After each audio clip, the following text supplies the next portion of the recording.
Welcome to the Futurati podcast. Any member of the Futurati is somebody who believes in the power of the future.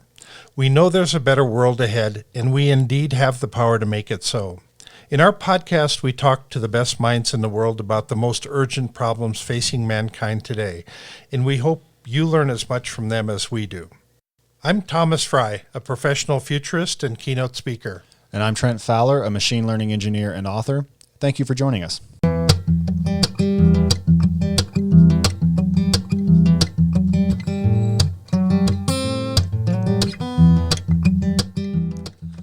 Good evening, everyone, and thank you for listening to the Futurati podcast. Tonight, we're joined by Brad Templeton. Brad founded Clarinet, the first internet-based content company, is chairman emeritus of the Electronic Frontier Foundation, is one of the founding computing faculty of Singularity University, and thinks about autonomous vehicles, nanotechnology, privacy, and digital rights, among many other things. If you enjoy this interview, please don't forget to like the episode and subscribe on YouTube or wherever you get your podcasts. Brad, thanks so much for being on the show. Yeah, good to see you guys. Why don't you start by telling us a little bit about your background, your interests, and what brought you to working on the problems you're working on today? Well, you just did that. And of course, if you have a long resume, it mostly just means you're old. But I've, obviously there's been a technology theme to the things I've worked on in my life, starting with working in software in the days of the microcomputer. As it used to be called. I don't think you hear people say that very often anymore. I'm not sure I've ever heard that term, actually.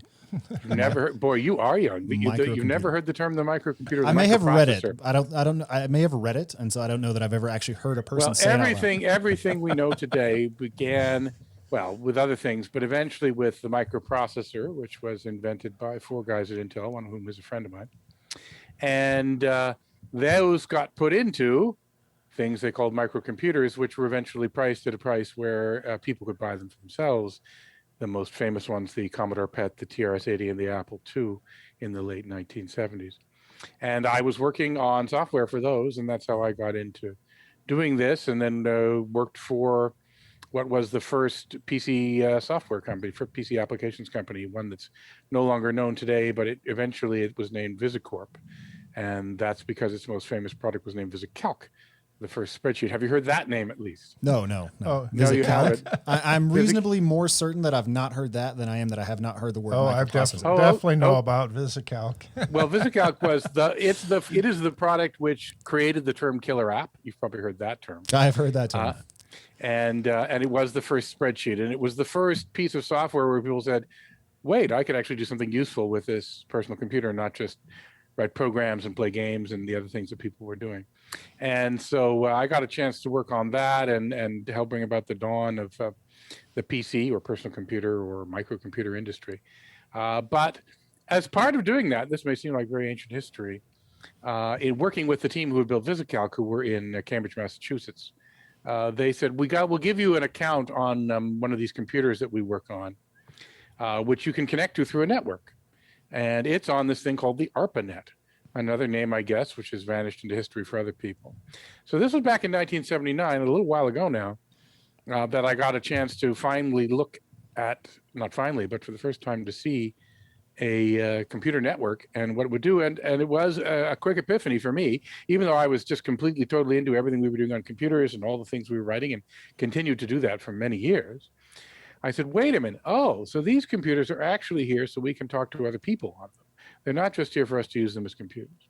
Well, that's an epiphany many people have had at different times in their lives. But that set the course of my life in many ways by directing me, even though I was spent the 1980s working on software packages and developing compilers and languages and tools and games, to want to work on doing something on this network. And that's how I came to found the first internet-based business, not because of any particular stroke of genius in what it was. It was a very straightforward business. It was that I was the first person to figure a way around the rules that they had put in place to say you can't do a business here. So it was originally built with government grant money and a government agency. And they said, this is for research, this is for education, you don't do business on here. And many people were trying to say, hey, this would be great to do business on. This would be great to sell information on. And so I found a loophole that let me do that. And that's how I got to start the first such business, doing business over the internet. Yeah, Brad, you and I got to meet a few years back at Singularity University when Peter Diamandis was hosting an event on technological unemployment. His thinking is that we were going to get blindsided by this massive waves of unemployment, which not nearly as badly as COVID has caused unemployment, but Hate to not see something coming. yeah. Yeah. So yeah, jump 20 years in the future, and a bunch of other stuff happened in those 20 years. To that place, Singularity University, that you mentioned, which Peter was one of the founders of, and Ray Kurzweil, who maybe you've talked about Ray on your podcast before, but he does a lot of interesting thinking about the future. And Ray, Peter, and a group of us put together this. I mean, I called it a fake university because it wasn't about the singularity. It really wasn't a university, but it was still a fun place. But basically to look at rapidly changing technology and what it means, where it's going, what it's doing for the world, how you can adapt to it. Many of you will have heard that term, the singularity, which is coined originally by Vernor Vinge, science fiction writer. And it was about a time when the acceleration all got so fast that you couldn't understand it anymore, and things went off the charts, and there was not even much point in trying to predict what happened. But as a run up to that, it involved the study of technology that just changes really fast, that, like Moore's law, the microprocessor being sort of the main driver of Moore's law, that word you hadn't heard before. Right. Those microprocessors, they were doubling in value. Originally, in the number of transistors, Gordon Moore actually wrote it, just about how many transistors they could stick onto an integrated circuit. But over time, it became really an understanding that the value of these things was doubling every 12 months, 16 months, 24 months at this point. And that was really changing the world a lot. And so that's what Singularity University was about. And one of those consequences, of course, was the idea that just as the Industrial Revolution did and many other things did during the course of history, that this was going to upend how we work, upend the value of labor, the role of labor in life, the role of ourselves in the world and in the economy. And so that's what that conference was there to try and discuss. And we all agreed it was a big deal. My favorite moment from that event, though, was someone, I don't remember who, got up and said, this is such a big deal. Maybe a group of leading people should get together and write one of those famous letters to the president. The most famous one was by Albert Einstein. And he and some nuclear physicists wrote a letter to the president back before the Second World War saying, nuclear bombs are going to be a big thing. We got to do something with nuclear bombs, which of course he did. And the world history was changed by it. So people said, we got to write one of these letters to the president. And someone at the back of the room, and I also don't remember who it was, and maybe it was even you, said, oh, wait, I found a letter. People already wrote a letter, and it says all the things we want to say. Let me read from the letter. Dear President Johnson. So people it turns out, research shows that people had written that message dozens of times since the Industrial Revolution. You can find books about every decade saying, oh my God, machines are going to take all our jobs. What the hell are we going to do? Yeah. And by the way, every time those books have been published, they've been wrong. Right. Every time someone has written and preached that, they've been wrong. Every time they've been wrong, people have said, well, this is the time that it's different. Right. This is the time where we really have to worry about it. And by the way, someday, maybe that'll be true. Maybe this will be the time that's different. Maybe this right now is the time that is different. But what we've learned is that we really suck at figuring out whether the machines are going to take all our jobs and whether this is the time that it's really going to happen. And so we've got to figure out how to not suck at that. Right. If we're going to, at least if we're going to pretend we're futurists. Fantastic. Yeah. So one thing I kind of wonder about that is not the possibility of all the jobs being automated away, but major breakthroughs in automation causing economic upheavals. And eventually it will work out. Eventually people will learn new skills, but there could be rather a rocky transition period, I would think, between the two eras. Oh, to be sure. And the transition periods before were pretty rocky too. And maybe this will be a rockier period. And that sounds a little facile in the sense of if you're one of those people who suddenly has to get a new job, you're not really excited about the fact that the world is going to do okay, right, because you've got a lot of problems. So this is not in any way to say that society and all the components of society shouldn't try and examine and understand the problem and try and find ways to make it easier and ways for it to make life better. Of course they will. I mean, the classic example is that 100 years ago, half the population worked in agriculture. 200 years ago, 98% of the population worked in agriculture. Today, 2% of the population works in agriculture. All of those jobs disappeared. All of those jobs went through that level of upheaval. We don't feel ourselves worse off for it. Well, I run into a few people who say that was a big mistake, or that coming down from the trees was a pretty big mistake. Or the dawn of agriculture was a bad idea. There's a pretty convincing argument that coming down from the trees might have been a stupid idea.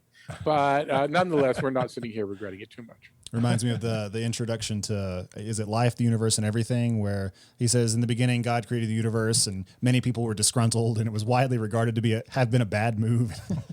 Yeah, Douglas Adams knew how to say it well. And but anyway, I'm making some jokes about it, to be sure. But I'll tell you, there are kind of two sorts of people who react to this. And so you tell people, look, we're going to build machines that can do 30% of the stuff that you do in your day-to-day work. And there's some people who say, holy crap, what am I going to do? I'm going to be out of a job. I get paid to do that stuff. What's that going to mean for me? And the other half of the people, which includes myself, go, wait, when can I get that? Shut up and take my money. I want the computer to do a third of the crap that I have to do during the day, so I can get on and do the other stuff I want to do. Exactly. Now, there are obviously different views of that, and you want to respect and respond to both of those positions. But it's wrong to say it's either one or the other. Right. Yeah, I'm a machine learning engineer, so I build a lot of automation pipelines and computers that are supposed to do these jobs. And number one, it would thrill me to have a sizable chunk of it automated, because a lot of my job is just writing Python scripts to automate parts of what I'm already doing. And then also I find the idea that any of us is going to replace humans anytime soon to be completely hilarious. I mean, if you've ever trained a neural network and had it misclassify cats or mistake a puppy for a muffin or something, it's you realize how far we are away from a lot of these revolutions and these upheavals. Yeah, well, I'll make the older people laugh, and you'll again stare at me saying, what is this you're referring to?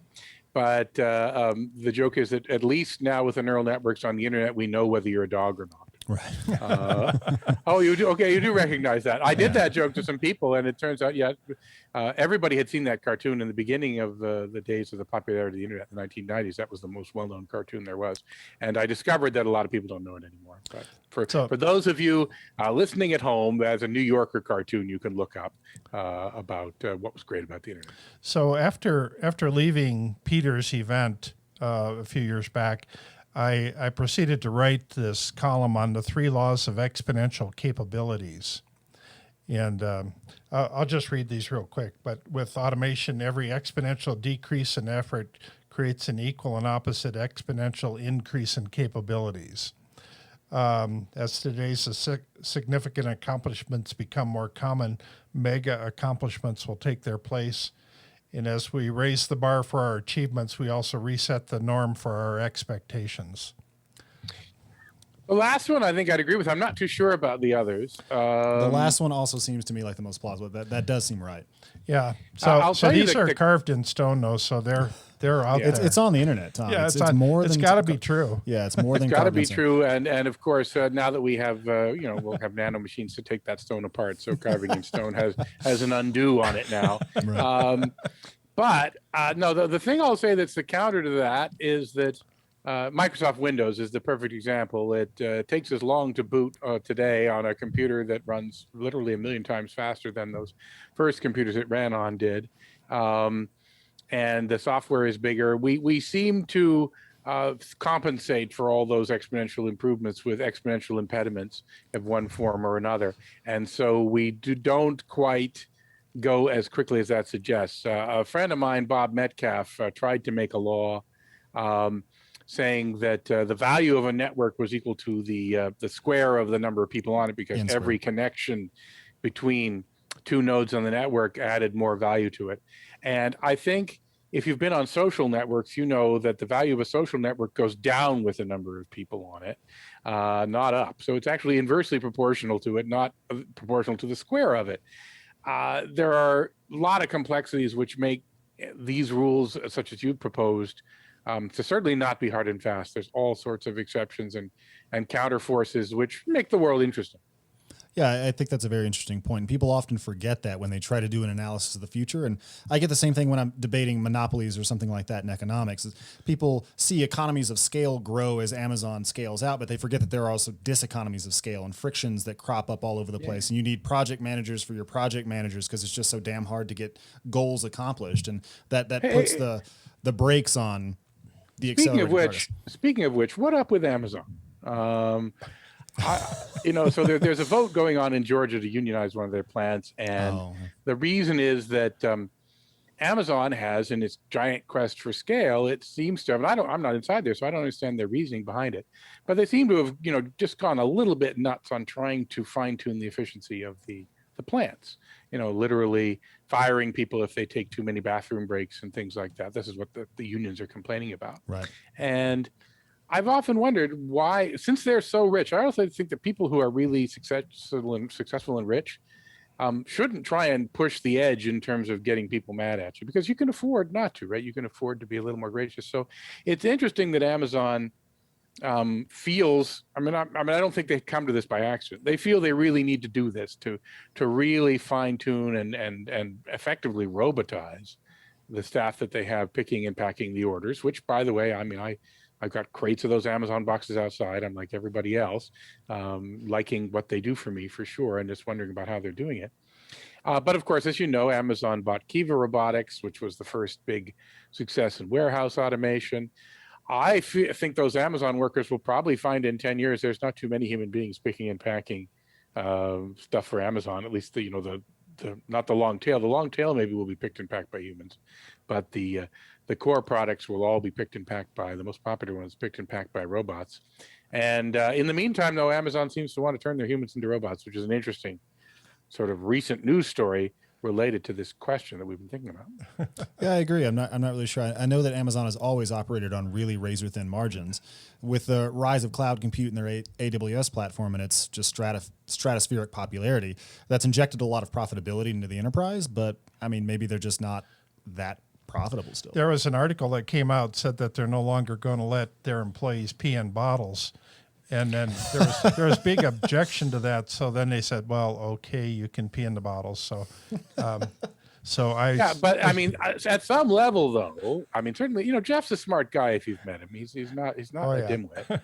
At some level, someone's got to be asking, should we really be having a public debate about whether our staff can pee in bottles? Right. Is this the press that we want? That's the great thing about Zoom is, I could be doing that now and you wouldn't know because your people are listening to us. We're having a little video call with you too, so that we can be a little more we would know, but in that's person just for Tom with each other. That's right. Or of course, occasionally some people who write at certain popular New York magazines may do more while they're on a Zoom. Right. But why would you want to even have a debate about whether you should be letting your employees pee in bottles? That seems like a mistake on Amazon's part. And so when smart companies make mistakes, and by the way, all companies make mistakes, there's no question that happens. But when smart companies make mistakes, I'm always curious as to how it came about, why they don't fix it when they discover it's a mistake, or why they don't think it is a mistake. Yeah, I don't really have any special insight on that. I'm not sure. I haven't been following that story very carefully. Yeah, I'm not sure that was a legitimate story, but somehow somebody picked that up and published it. So well, I've heard it from a few sources. It's true, believe it or not. Yes, some news stories that are not 100% true are circulating around the world these days. It's kind of remarkable. So let's stop beating up on Amazon. I did want to get your opinion. Oh, are you sponsored by Amazon? I didn't realize. Okay. Yeah, this podcast brought to you by AWS Web Services. So one of your favorite talk titles is Everything You Know About Autonomous Vehicles is Wrong. And so I wondered if you might set Thomas and I straight on autonomous vehicles. Yeah, well, everything you know about them is wrong. No, I love to do and love to hear talks that basically, of course, it's never true that everything you know is wrong, but which try to unseat some of the, the very common misconceptions that are going on around it. And Bob, we've actually had some improvement over the last little while. One of the things I'm quite contrarian on is the role of connectivity. In fact, it's become so much of a gospel that you'll see even people calling them CAVs, connected autonomous vehicles. They say the connectivity is as important as the automation. And that's just not just really wrong.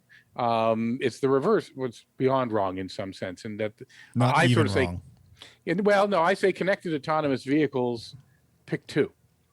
Right, you could have connected and autonomous and not a vehicle. That's okay. That's what your computer is. And you can have autonomous vehicle not connected. That's also okay. But if you want a vehicle that's connected and you make it autonomous, you're taking a big security risk. So in the computer security world, we know a few things, and there's a lot of things we don't know, that's for sure. But one is first teach things the same rule you teach your children: don't talk to strangers. Because nobody's ever been able to build an advanced computer system that sits on a network and talks to random strange other parties and has remained secure. It's just not within human competence today, as far as we know. Maybe someday we'll get good at it. A lot of people are promising they'll be that good at it. But the truth is, we've never been able to do it. The military has pulled it off, but the military does it by, isolating their networks from the outside with what they call air gaps, where there's no physical connection between things. So we don't know how to do that. So the idea, we would want to make 2,000 kilogram robots, give them, full autonomous operation capability to drive around, and also make them connected and talk to everybody they encounter on the road, seems like an unwise idea to me. Now, that doesn't mean the vehicles aren't connected. They will talk to their headquarters. And if they're smart, they'll be a little bit scared of their headquarters, but they won't talk to beyond their headquarters. And if they need to find out something another car knows, which occasionally they will, they'll learn that because their headquarters talk to the headquarters of that other car, or maybe their cars are both the same brand, and so they were able to exchange information that way. But this dream that cars are all going to have a radio network on the road, but it's very, very common, and that's one of the things that a lot of people talk about that does turn out to be wrong. Another one is something that I'm sure you've heard of if you've even done any reading about self-driving cars. You've probably heard of levels, right? So these levels were defined first by the American Safety Agency, NHTSA, and then later taken over by the Society of Automotive Engineers and expanded a little bit. And what they said was, we'll define 4 and then 5 levels, or more if you consider 0 a level, of a taxonomy for self-driving cars. And everybody at the time was sort of saying, yeah, we don't really know how to talk about these things, so it would be good to have a taxonomy. So look, there's a taxonomy, that's great. But they defined the taxonomy in terms of numbers, and they did it in terms of basically what's the role of the human being in the self-driving car. And each level, there was less and less role for the human being until there was no role for the human at all at the top. And that's kind of like taking the Motorwagen that Carl Benz created and looking for a taxonomy of those and saying, let's define the taxonomy of these motor cars by what the role of the horse is in them. And there's some that have just a lot of horse and a little bit of horse, and finally there's no horse. Right? And in fact, that's how they thought of it. They called it a horseless carriage. Right? That was all they looked at. All they could see was, where's the horse? Right. And so the same thing is wrong about these levels. But the thing that's even more wrong was making them numbered and ordered. And in fact, I convinced them a few years later to amend the document and say, this is not meant to be an ordering. We call them 1, 2, 3, 4, 5, but we, pay no attention to the man behind the curtain here, because it's not ordered. They should have just, given them names instead of letters or numbers. That would have made it a lot clearer. Because the very first vehicles that were ever deployed were these little shuttles for campuses. And these didn't use it. They didn't have a human being in them at all. They were full self-driving, what they would have called level 4 in that original taxonomy. And 4 came first. And there was 1, but so 1 and 2 weren't even self-driving cars, and so they shouldn't have even been there. And 3 turned out to be a bad idea, which most people agree don't do. So there was really only ever 1. And yet everywhere you go, people say, first thing you'll need to know about this is there are levels. and here's the things that people are working on. And so it is amusing, but it actually had a dark side. And the dark side was that because they said that a Tesla is level 2 and a Waymo is level 4, that made it very easy to conclude, in fact, difficult not to conclude, that somehow a Tesla was just something on the way to the Waymo, that it was a slightly lower version of the Waymo, or full self-driving car, was what your Tesla autopilot was. By the way, I have a Tesla. I love it. It's a great product, but it is not a slightly reduced version of a self-driving car. But there are some people who have made that mistake, and in spite of being warned by Tesla as well. I mean, Tesla warns them. Lots of people warn them. No, this thing cannot drive itself. Don't act like it does. But they've acted like it does, and then their heads have been cut off. And then that's bad. Never kill a customer. One of the primary rules of business, right, has been violated here. Or let them piss in bottles. That's also not good. You can no, that's your employees who can piss in the bottles. Your customers can pee anywhere they want. I guess, yeah, you're right. Okay, so there's two misconceptions, and I've done a 2-hour talk on that subject, so I don't think we're going to do all that here, but we can talk about more of them. One of the ones is about employment, because there's a chart that you'll see go around, and it says what's the most common job in every state, and in about half the states it's truck driver, and so everyone's wondering, oh well, everybody is thinking about automating truck driving, so what's that going to mean for employment? So I mean, you can argue about whether truck driver is the number one job in these places. It's, I mean, it is certainly a common job. It's one of the few jobs that pays semi-decently, doesn't require an education. You can train, you can do truck driver training in a couple of months. It's not like killer hard. I'm not saying it's nothing, but it's not killer hard. And so that's it's very grueling work, though, by the way. And because of that, the turnover in long haul trucking every year, well, not every year, but there are a number of years where the turnover is like 130%, which means more people quit jobs than there are jobs, and more people get hired, but actually not more people get hired, because there's actually a big shortage of people willing to do this job, because it's kind of bounces you up and down, and the hours are long, and you sleep in the back of a truck or in a motel, and you're away from your family for 10 days when you go across the country and you come back. And it's not something everybody signs up for. And certainly when it comes to driving Ubers and stuff, I've asked large crowds of people, so when you were young and growing up, did you dream about someday becoming a cab driver? And no, the hands don't go up. It's not a career. Truck driver is a bit of a career for some people, but driving Uber is not a career for people. It's something that people said, oh, look, I can quickly make some money on my terms. They don't pay you very much, but I can go out and do it. And so I don't think there's a big employment thing to happen. As far as the truck drivers are concerned, for the first many years, it won't be replacing anybody who wants a career in truck driving, because I say there's a big shortage. Down the road, it might start making people think that a career in truck driving is not long-term. But of all the jobs where robots are going to replace people in the work, that's actually not that high on the list, in spite of the common, this is, again, what's the list of common misconceptions here? That, that's the first thing that's going to happen, is we're going to put all the drivers out of work, and therefore it's bad. Oh, by the way, truck drivers kill about 2,000 people every year, a large number of them truck drivers. And so would we really protect a job that's killing thousands of people a year if that were, just to save jobs? I don't think we would do that. So what do you think is the correct way to conceptualize the development of autonomous vehicles? I mean, you don't like the existing taxonomy. How do you parse the stages of evolution for this technology? Well, so in the same document where they made up the silly levels, they did also point out another important way of distinguishing, and they gave it the very user-friendly name of ODD, Operational Design Domain. That's what standards bodies and government agencies come up with wonderful names, which is basically a long way to say where it can drive. And so that turns out to be important, is, where can it actually operate? And certainly the early projects that are working, and still today, can only operate in limited areas. And it's not so much an area, it's not like a geographic area, it's a type of road. It can handle, we have built it and we test it, and we finally believe it is safe on the roads of a suburban Arizona town, which is where the first successful project is, outside of Phoenix.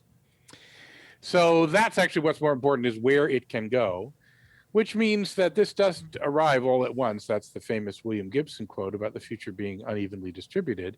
This will definitely be that way.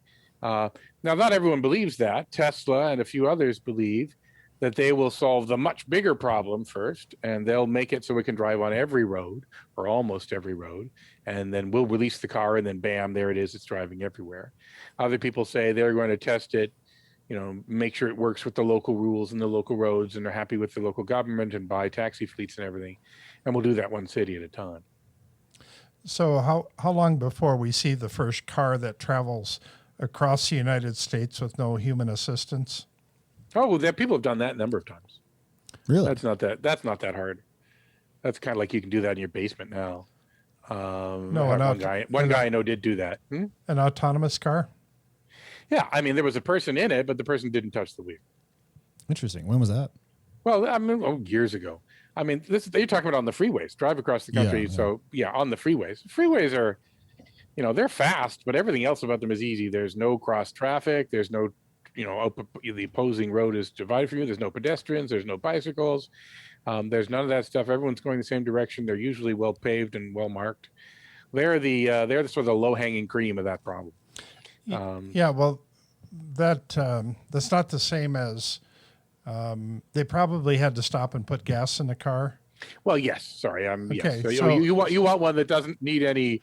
That's a bit more of a challenge. I don't think anyone's going to do that. Okay, but that's going to happen sometime along the way. And the humans are going to want to pee, although they could pee in a bottle. That's true. Yeah, we've established that that's permissible. If they're dudes, well, I mean, women can do it too, but they have to bring a better bottle. Yeah. Well, it can be an electric vehicle that gets recharged along the way, and it stops. I haven't seen any highways that will recharge a car, and nor am I likely to see them. So certainly, no one's going to have done that. Well, yeah, not the induction stuff yet, but you don't need to say yet.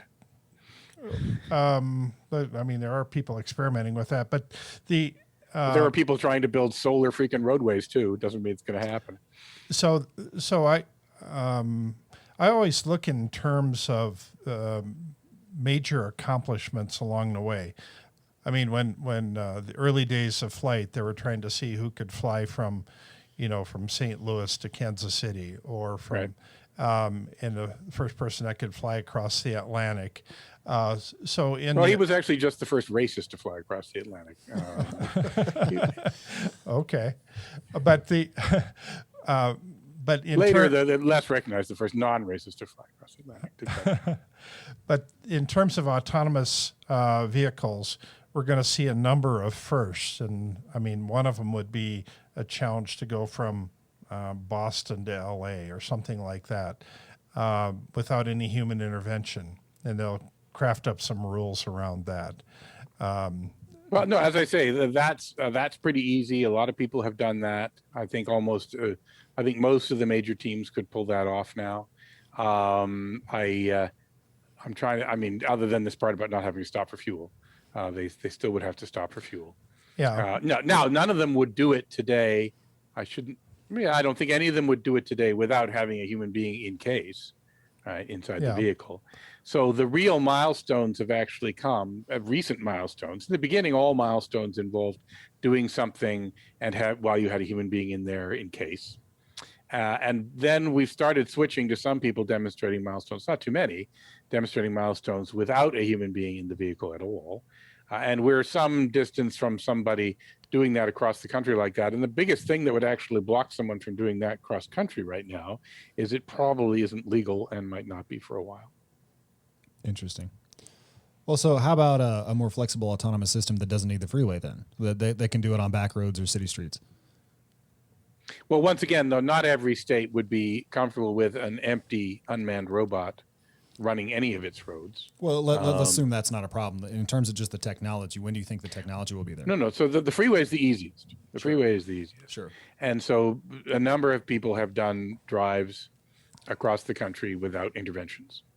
The freeway is, well, for trucking, it's actually 90% of the problem, 99% of the problem. So there are several companies now who are on the verge, they claim, of being ready to do real trucking service. Now, that's because you can make a real trucking service just running between Tulsa and Phoenix or something.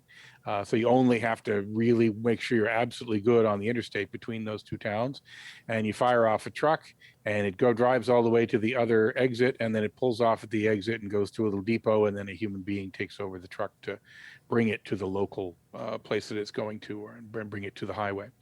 And so there are companies who think they can have a service like that very soon because, again, freeways are easy. There's a counter to that, which is that any accident in a big 18-wheel transport truck is a very serious deal compared to an accident in a little Prius or something. So you have to be extra sure that you've pulled it off because you don't want to have some kind of jackknife or anything else going on. But nonetheless, people are thinking that's kind of the easiest problem, and that's what they want to do.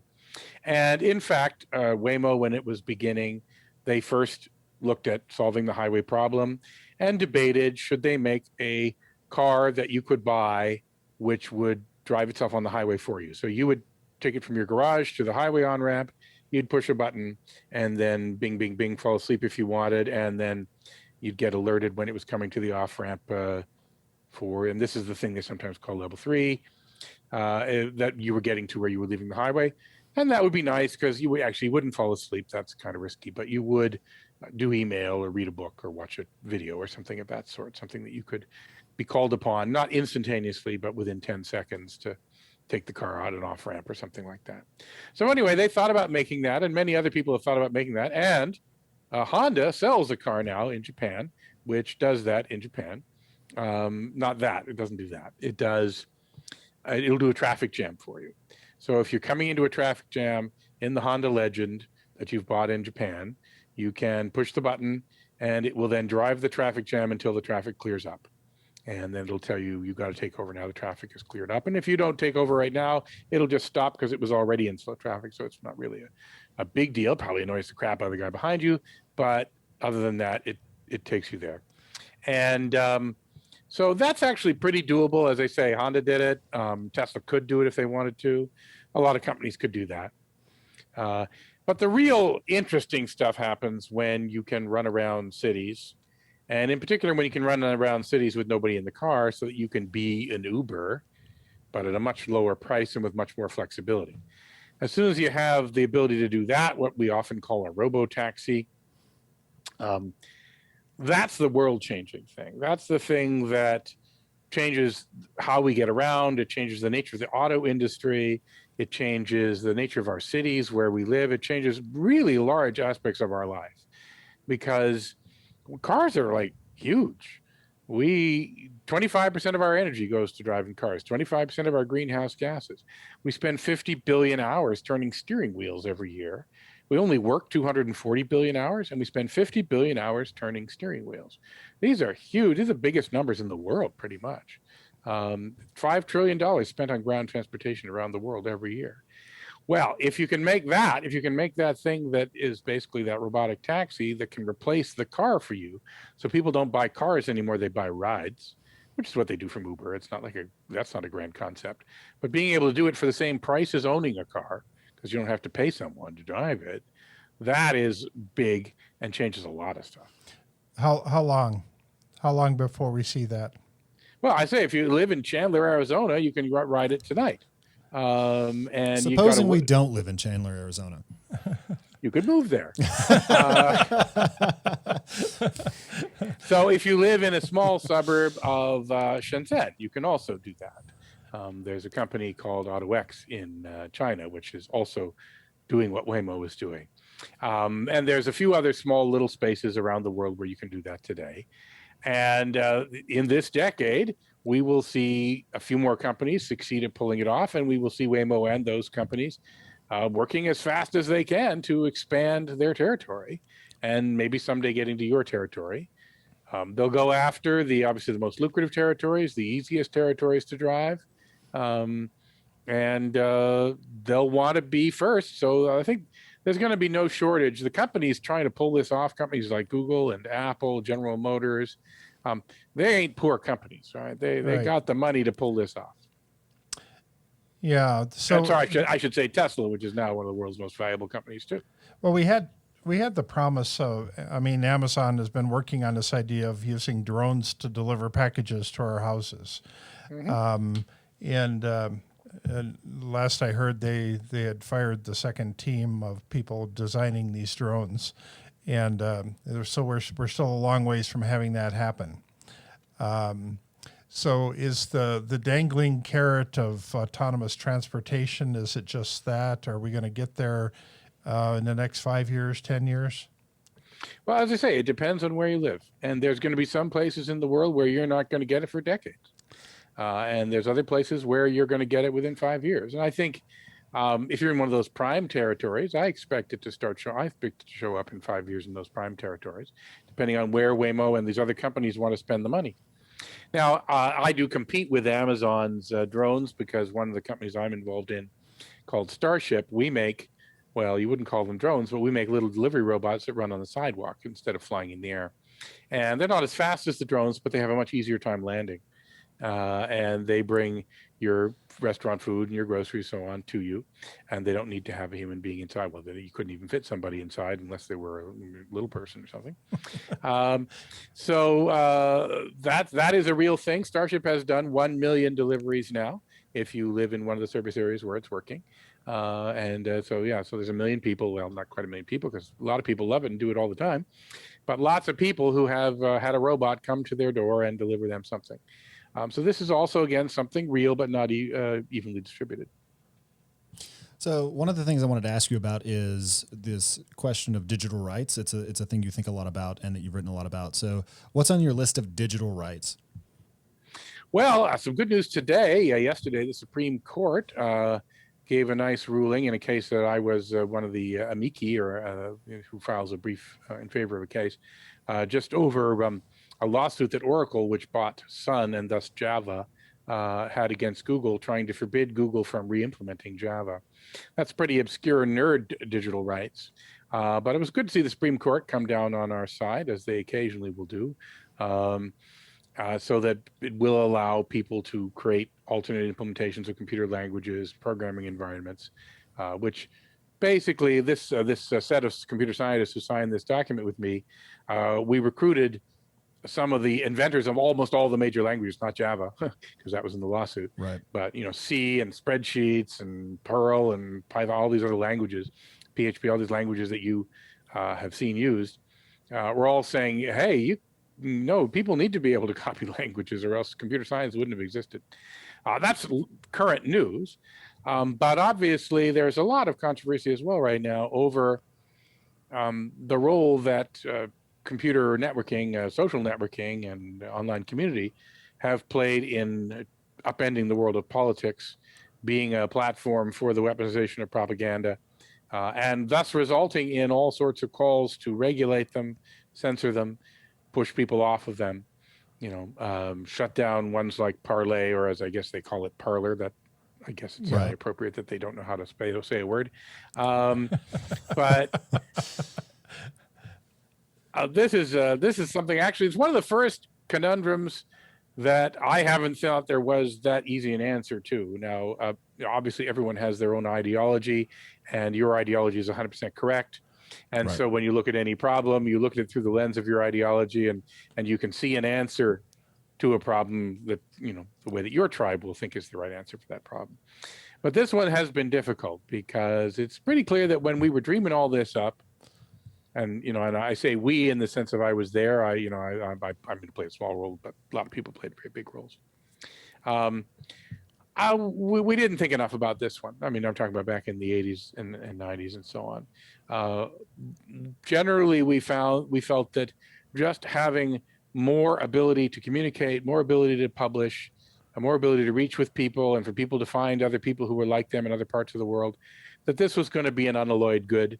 And it has turned out to not be an unalloyed good for a bunch of different reasons. We've seen social networking turned into an addictive tool, which consumes people's lives. We've seen filter bubbles show up that have actually stopped all the information from getting people the way we thought. We thought, well, this is great. No information will be suppressed. Everyone will be able to learn everything. But of course, it turned out that a lot of propaganda was there. And then once people saw that, then they reacted the other way and said, oh, we got to stop letting these networks be free and open. We got to require all these people to, hunt for fake news and shut it down, and hunt for propaganda and shut it down. And as soon as that happened, then I saw everybody complaining, saying, I got kicked out of Facebook for saying this perfectly ordinary thing. I don't know how many of my friends have posted about how they went to Facebook jail over something like that. So we're not going to be happy. We're not seeing an easy way out of it. And I'm not saying we won't find one, but it's not as readily apparent no matter what your ideology, I think. Maybe there are a few ideologies that are seeing an obvious answer, but that answer is almost certainly wrong. So what do you think the role of culture versus a legal apparatus is in resolving questions of this sort? That's what we're trying to work. I've been actually trying to create an entirely new moral theory. Oh, interesting. To help answer these questions. And this moral theory says that it is wrong to exploit bugs in the human psyche. Now, we already have laws that say you can't exploit bugs in people's computer programs and break into them. And we have laws that say you can't exploit certain bugs in the human psyche. One of them is gambling addiction, right? So we know that humans have this, this bug in how we deal with gambling. And some of us, not everyone, but some number of people will destroy themselves if you give them gambling. Right. So we regulate or ban gambling in many places because of this bug, and we said it's not. And even in Las Vegas, the casinos are all required to look for gambling addicts and stop them from gambling when they see them. And so that is, and we also have made it illegal, sometimes to very negative consequence, because we're not very good at how we do this. But we do believe that it's wrong to sort of give someone an addictive drug, especially if you don't tell them it's going to be addictive and they don't understand what's happening to them. And this also exploits a bug in, well, you could say not in the psyche, but even in the biology of our brains. And so we already sort of understand that exploiting bugs is in people has some wrong to it. But if you'll notice, all this stuff that we're not liking about Facebook and all this stuff we're not liking about propaganda, it's kind of all based as well on exploiting, actually reasonably well documented by psychiatrists or by psychologists, flaws in the human makeup. And game theorists study this a lot, and they find very clear cases where, people do the irrational thing here. Now, the reason this theory won't be too popular with some people is it sort of says that marketing is wrong, or at least some marketing is wrong. And obviously, there are very powerful forces who would not like the idea that marketing is wrong, that A/B testing, oh, look, if we make the button blue, twice as many people click on it than if we make it red. But the truth is, that wasn't in anyone's interest to make it blue versus red and to test and find that out. So it might be nice if we develop moral standards that said in how we interact with human beings and how we program computers to interact with human beings, we try and be above board and not try and exploit bugs. And by which I mean things that you're unaware of and which make you do something which after the fact, if you looked at it, said, no, I didn't want to do that.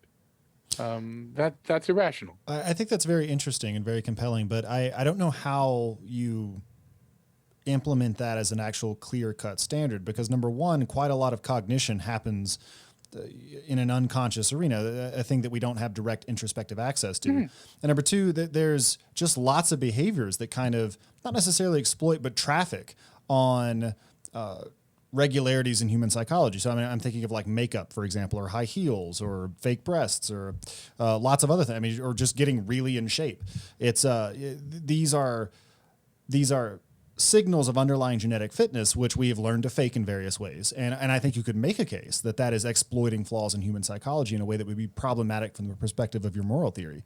Might be. And that's why you'd want to define some fairly scientific standards of what is a flaw and what isn't a flaw, with, a certain level of research study required to define one. I mean, gambling addiction is not like just some vague concept that I agree. That's that somebody mentioned. It's a very well understood, been studied, lots of research on it. So I would put a bar that there be, this kind of level of research, that there be this kind of understanding as well that it's wrong. So I mean, if all the women who bought makeup said after the fact, I wish I hadn't bought this makeup, I was tricked into buying it by whatever, the marketing, the society, then maybe you could have a case. But a lot of the women say, no, I feel better when I look better, and so I buy this because I want to buy it. Well, so that's interesting. That's actually not what I meant. I see what you're saying, but I meant from the male's perspective. I mean, you've read about cases presumably. You were seduced by a woman with sexy red lips. I can see that. Well, yeah, so that has happened, but what I was thinking of is that that case in China. It's happened to all of us. It's happened. We've all gotten into that trouble. I'm glad my fiance doesn't listen to this podcast.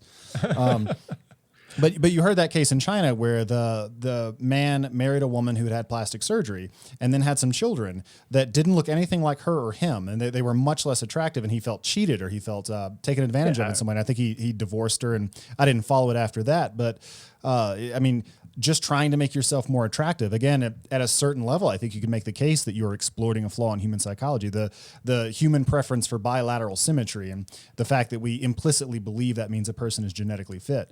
If you're doing something to hide your abnormality. I'm talking about where it's done very consciously and deliberately, in the sense of a company like Facebook or any other marketing company sits there and does an A/B test to say, which was better, this or that, or relies on it. It's going to have to be a deliberate action. And, you could argue this woman, of course, she got her plastic surgery so that she would be more attractive to men and so on. And maybe he could argue this was a fraud, but I'm not talking about this at all. And I think, but maybe I'll prove to be wrong on this, but I think we could actually write it. And I don't know if we could draw a bright line, but I think we could draw a line that keeps well out of that and sticks to, in particular, right away, you could just say commercial exploitation, as all the rules about fraud. For example, I don't think that I don't know about in China, but I don't think that you'd be able to make a fraud claim against this woman in most of the Western legal jurisdictions. Usually there's got to be a financial gain. Now, if I suppose if the woman did that and married the guy for his money and then, took all his money or something like that, then maybe you could, I don't know. I think fraud laws probably would not accept that either, even marrying. Lots of people have married someone for their money before, and it's never been considered, and lied in order to get the marriage. And I don't think I've ever heard of that being considered fraud. So I think that even just a commercial line would clear up some of your concerns or most of your concerns. And in fact, there'd be other lines. However, it's, as I say, a very nascent and novel approach to moral philosophy in order to solve this problem that we do have, which is that we are very manipulable, and people are now learning how to multiply their ability to manipulate us by using computers. And that's, in the end, what computers always do, right? In fact, I've often said that all of the digital moral issues come down to the idea of the automation of good and evil, that we love that computers can automate good things, automate publishing, automate podcasts, make all these things possible to happen. And we don't like the fact that they can automate evil things like spam and computer intrusion and DDoS and all these other things that are bad. And maybe we are now adding manipulation and propaganda to that list. I mean, propaganda is not a new invention, of course. Right.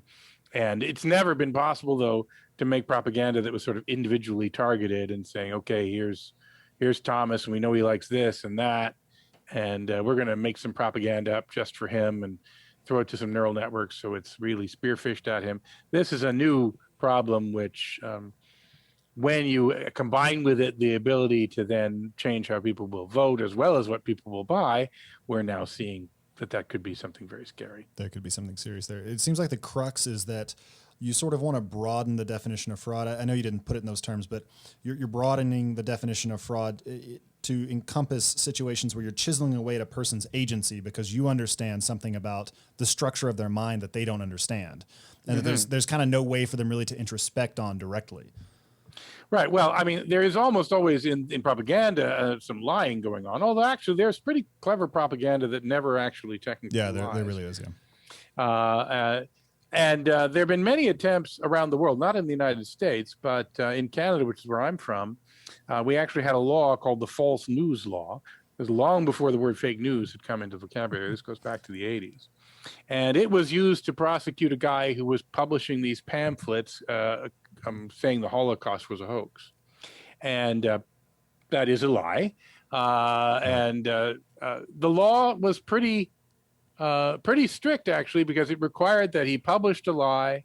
It required that he knew he was lying, which is hard to prove in court, but sometimes you can prove that. But in the end, that law was struck down even in Canada, which does not have as strong a First Amendment, as you might call it. There's not an amendment in Canada. It's a different system. It's part of the Constitution. But in the United States, the First Amendment has been pretty strong against even making it illegal to lie, unless you're trying to get people out of their money. It is illegal to lie to trick people into giving you their money. In the United States, the First Amendment doesn't play into that. And now we're starting to wonder about, we're lying to people so that we can get them to vote a certain way. And we're wondering will we regulate that or what will we do? But by and large, the reason that people who, and I am a very strong free speech absolutist, and not everyone agrees with that, but there are many people who agree with that. But what's not well understood about the strong defense of free speech is that it's not because speech is harmless. Right. Okay. Lots of bad things can happen because of speech. I like to say that the book, The Communist Manifesto, because it contains within it the idea that in order to bring about the ideal society, you need a dictatorship of the proletariat, which will temporarily put society in the right order and then eventually wither away. That idea in the Communist Manifesto has been used as the basis and justification for the most repressive and evil regimes in the history of the world that have killed more people than Hitler did in the Holocaust. By far. Yeah. So, wow, that's a pretty nasty book, but I wouldn't ban it. And the reason I wouldn't ban it or anything else for just being wrong or being a harmful idea is that censorship, of course, is also super harmful. In fact, of course, Stalin, Mao, Hitler all heavily relied on keeping the public unaware of the bad things they were doing as an essential part of being able to do what they did. And we have yet to find, in any example, really in human history, a way to only censor the bad speech. Right. And so granting the power of banning speech to someone is more dangerous than the ideas that they want to ban. And so we don't want to grant that power. And you'll constantly get into arguments with people. The most famous case the ACLU fought was over a group of Nazi scum who wanted to march in Skokie, Illinois. And it caused a lot of debate inside the ACLU because the ACLU has a pretty large Jewish contingent within its staff. And, everyone was saying, wait, Jews are defending Nazis? And of course they were not. They were defending marching. But it was very hard to get people to understand the difference between defending marching and defending Nazis when it's Nazis that are marching. Right. And that mistake has continued to happen and will continue to happen for some time. And one of today's political hot button issues has been given the name cancel culture, although that's already a polarized name. But it's the interesting and scary rise of the use of mob not really organized, but quasi-organized mob activity in order to exact punishments on people. Things that we would never let the justice system do, and abandoning all the rules of the justice system. But many people think it's okay, and they think it's okay, because it's the mob doing it, not the government. It's only bad if the government censors. But they're also, mainly because they think, but also these people are bad people, and therefore what's the problem with them losing their jobs or having to lose their sponsors or whatever it is that they're doing. And I think we're going to have an interesting debate over that as time goes on. It's unfortunately become a left-right debate. And then as soon as it becomes a left-right debate, we now get people divided into tribes. And the tribes are more interested in being sure the other tribe is wrong than they are in their own tribe being consistent in what it says. And I don't know how to solve that one either. Yeah, tribes have that interesting property. Well, humans are very tribal, and it's in fact, a friend of mine, Robin Hansen, has a book called "The Elephant in the Brain." Fantastic book. And he documents a number of these bugs in the human psyche in that book. It's one of the reasons I started thinking about that, was talking to Robin about it. And one of the bugs is the tribalism, is a very strong one, and that one has a very well understood or understandable organization because we came from that. And being in your tribe and being with your tribe was the most important thing in your life when humans lived that way. So we haven't gotten rid of that. So let me ask you another question, totally out of left field. About a half dozen years ago, I gave a talk for the Turkish Post. That's the postal system in Turkey, and they brought. I figured that. I figured it wasn't for the birds. Yeah, they brought representatives of all the postal services all around the world together for a best practices conference. And they wanted me to talk about the future of the postal industry. And I started off with this central question of how long will it be before we can mail a package in Istanbul and it makes it to, let's say, San Francisco without ever touching any human hands. Yeah. And I don't know how often it touches human hands today. I mean, other than the people who bring it to my door, I think robots do a lot of it in the middle. yeah, they do a lot, but It's there's that always, last mile. there's always these gaps from one country to the next, or loading it onto a ship, or Well, that's similar to the in many ways to this Amazon question we were speaking about earlier on. How long before Amazon takes all these human beings out of the equation? right. Now the thing this is fun. The post office has become a polarized tribal issue as well, because Donald Trump went after it, and Right. when he went after it, that means anyone who was against Trump would have to then be for it, and or if you criticized it, then you were somehow with Trump, and of course that's silly. But the post office is a giant anachronism. In fact, I would love to make a rule that says illegal is a strong word for this, but you should not be allowed to put in the mail anything that was generated by a computer, anything that's just a printout. And unless the person receiving it has asked you to do that, right? So if they said, no, I want this on paper, then you can send it to that person on paper. Or if they've not made any statement about it, maybe you can send it on paper. But God, my mailbox I would say 99% of the mail I get in a year is something that was generated by a computer and printed and mailed to me. And so a lot of it junk mail catalogs and that sort of thing, but even the bills and all these other things, all just generated by computer. And here they are being printed on paper to destroy millions of trees so they can come into my mailbox. And the reason people don't like my pointing this out is, of course, if you did that, what would the post office do? It would only deliver parcels then, and some amount of mail for the people who want the paper mail. And it's become pretty important for people to have a low-cost parcel service. Some people get their pills that way. I mean, I get drugs in the mail too, prescribed. Right.